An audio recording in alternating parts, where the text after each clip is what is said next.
One Sabbath, when Jesus went to eat in the house of a prominent Pharisee, he was being carefully watched. There, in front of him was a man suffering from abnormal swelling of his body. Jesus asked the Pharisees and experts in the law, "Is it lawful to heal on the Sabbath or not?" But they remained silent. So taking hold of the man, he healed him and sent him on his way. Then he asked them, "If one of you has a child or an ox that falls into a well on the Sabbath day, will you not immediately pull it out?" And they had nothing to say.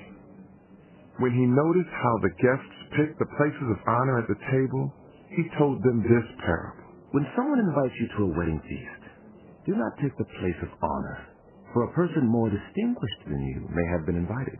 If so, the host who invited both of you will come and say to you, 'Give this person your seat.' Then, humiliated, you will have to take the least important place. But when you are invited, take the lowest place, so that when your host comes, he will say to you, 'Friend, move up to a better place.' Then you will be honored in the presence of all the other guests.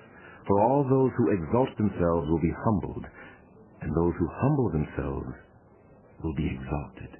Then Jesus said to his host, "When you give a luncheon or dinner, do not invite your friends, your brothers or sisters, your relatives, or your rich neighbors. If you do, they may invite you back, and so you will be repaid. But when you give a banquet, invite the poor, the crippled, the lame, the blind, and you will be blessed. Although they cannot repay you, you will be repaid at the resurrection of the righteous." When one of those at the table with him heard this, he said to Jesus, "Blessed are those who will eat at the feast in the kingdom of God." Jesus replied, "A certain man was preparing a great banquet and invited many guests. At the time of the banquet, he sent a servant to tell those who had been invited, 'Come, for everything is now ready.' But they, all alike, began to make excuses. The first said, I have just bought a field, and I must go and see it. Please excuse me." Another said, "I have just bought 5 yoke of oxen, and I'm on my way to try them out. Please excuse me." Still another said, "I just got married, so I can't come." The servant came back and reported this to his master.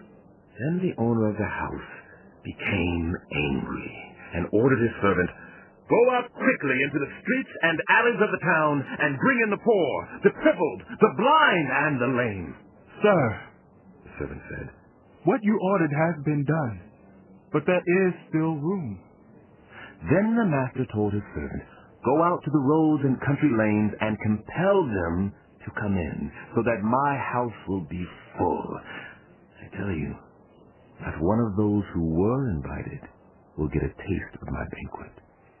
Large crowds were traveling with Jesus, and turning to them, he said, "If anyone comes to me and does not hate father and mother, wife and children, brothers and sisters, yes, even life itself, such a person cannot be my disciple.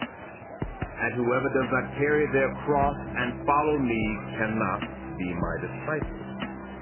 Suppose one of you wants to build a tower. Won't you first sit down and estimate the cost to see if you have enough money to complete it? For if you lay the foundation and are not able to finish it, everyone who sees it will ridicule you, saying, 'This person began to build and wasn't able to finish.' Or, suppose a king is about to go to war against another king. Won't he first sit down and consider whether he is able with 10,000 men to oppose the one coming against him with 20,000? If he is not able, he will send a delegation while the other is still a long way off and will ask the terms of peace.